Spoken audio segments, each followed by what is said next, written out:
Welcome to Unlevel TV with the Samsung Galaxy Note 3 here in an unboxing. It's out now in Europe for €599 without a contract, so that's quite an expensive smartphone, but we have the latest hardware here inside with a quad-core 2.3 GHz processor. We have 3 gigs of RAM, a stylus inside, and a Full HD 5.7-inch screen, and also LTE with up to 150 megabits per second downstream and 50 megabits per second upstream. We have also HD voice. It's also called the N9005, as you can see on the bottom, and it's a Note device, so it means that it's also not the smallest device, but we have here a few products, like for example the HTC One Max here for comparison, also the Asus PhonePad 6 FHD, Sony and ZTE products also. So let's take a look inside the box what we have, since from the outside it looks not so special. It's a little bit of a wood design, but it's definitely not wood. It's just standard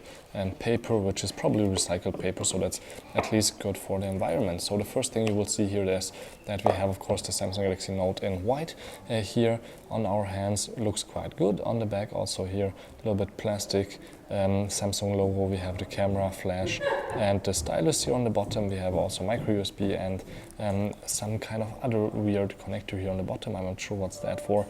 I will ask the guys later. A speaker, microphone, of course, for calling people. We have an on and off switch here. You can take off the back cover. Since it's actually plastic, it's not real leather, it's just leather optics, but it feels actually better than the standard plastic we have seen till now. And you can see here also that it's also popular to easy to bend actually, and you have also the micro SIM and the micro SD card slot right here above each other, and a huge battery in the back, which has 12.16 watt hours and 3200 milliamps, and NFC is also again built in here into the battery. So on the front we have a 1.3 megapixel camera, of course Bluetooth, NFC, everything is inside. Let me take off this cover foil so you guys can see. Also on the bottom here we have the settings and the back button. They are quite important, as you will see in a few minutes, and otherwise, yeah, it's a beautiful device. And on top you can still control your TV with this smartphone, and also you have a headset port and a microphone right there. So we have here a quick start guide and a manual. These are also quite handy. You guys should browse through them. It takes only a few minutes because there's quite a few pictures inside where you can see how to use the pen, for example, the right way, and what special features there are. But you can also check my review video out soon where I can show you guys how that works. Then we have also a microphone and a headset here, or a microphone inside the headset with volume control, answering button, in-ear part, and a golden end here, which is straight, and also different sizes for that. And then what is quite interesting, I was wondering in the beginning what that is for. This is of course for the S Pen, so you guys can switch out the tip. You have also here this little thingy, with which one you can just take out the front tip, and then you can replace it with these ones. And otherwise there should be a micro USB cable and a charger inside, but I forgot that at home, so I'm sorry for that. The charger should have a 2 amp output, and the micro USB cable is of course just a simple regular white micro USB cable. So we have of course the phone.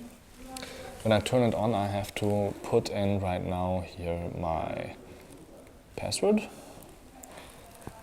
It's in German right now, but still, when I just take out here the pen, you will see that we have some S Pen commands where you can just here go here with the pen close to the display, and you don't even have to touch it. And you can see here already a few things that you can do, for example, action memos, scrapbook, screenshot notes. You have the S Finder right there and the S Pen window.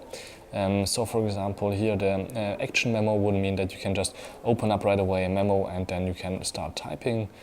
You can also close that up and then just have it be gone. Then how you can also get this little window here that you were just seeing before is by pressing the button and just going close to the display, and then you have it here again with all the features.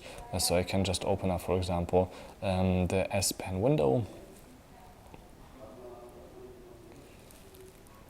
where you can see here that we have a few apps that we could select from. These are Samsung customized, so we can say, for example, I want to have a small little window with just my calculator in it, so I can have my email open with some numbers and then just calculate something, and I can actually move this also, and you can select here the size, so I can make it bigger but not actually smaller.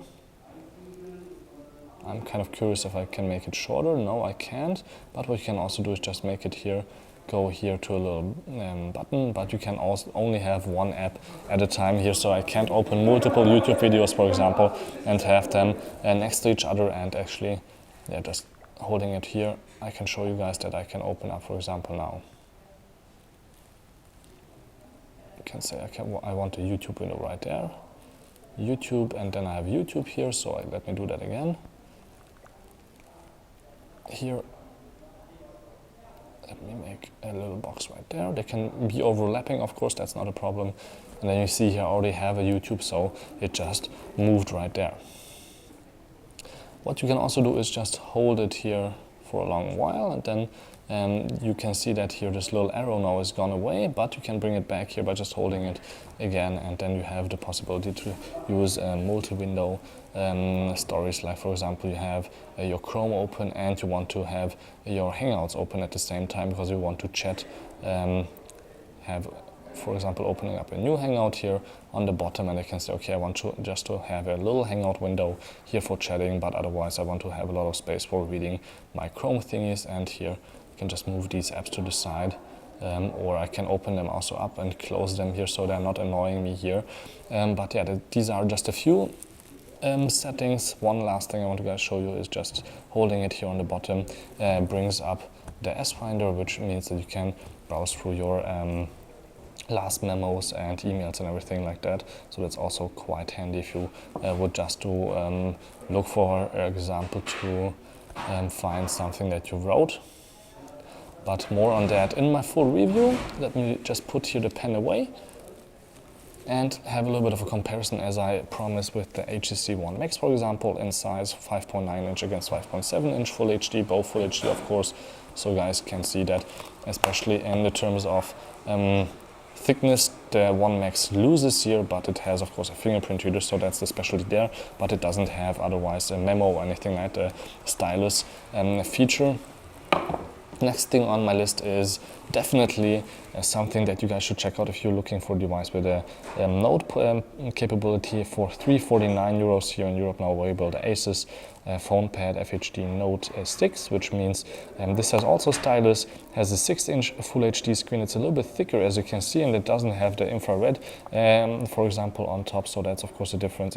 It's plastic. The black one looks a little bit better since it's a matte black, but otherwise half the price, and we have also promising features in the Asus. Then of course another device that's also in the phablet business could be here the ZTE. It's not a Note device, so you don't have a stylus here, but we have the ZTE Gram Memo Grand Memo LTE with 5.7 inch screen, also quite big, but also again half the price. But there's no Note feature, so you guys can see here thickness also about the same, and this has this nice plastic matte plastic rubbish feeling that, for example, the Asus has also when you will buy it in black. Now the biggest Note Note device where you don't even need a pen, you can just use, for example, your pencil, is the Sony Xperia Z Ultra, 6.4 inches, huge device, Full HD screen though. It's really thin. It's also waterproof. It's the only waterproof phablet that I know of right now, and you can see that it's, of course, in terms of size, it's bigger, but it's definitely worth the money. It has a Snapdragon 800 processor inside, really good everything actually, but there is no flashlight on the back. That's a drawback, but otherwise good camera, NFC, Bluetooth, everything is inside, and as I said, you can just really just use a pencil to draw on this one, so that's quite amazing right there. And that's actually it from my comparison. Maybe the iPhone, so you guys can see a little bit of size comparison there, how big a 5.7 inch device is with Full HD here, the Samsung, but otherwise, yeah, this is rather for business people, and this is a lot for just regular people who don't need always to write something down, but it's really an awesome feature to have, so you guys should check it out. And the Samsung Galaxy S3 actually is this size, so you guys can also see 5.0 inches to 5.7 inches is not a big step, but maybe too big for some people. My name is Balázs Gál. Thank you much for watching. Until next time, peace. And then again, LG G2 here again also. And thank you much for watching this unboxing and comparison. Don't forget to subscribe.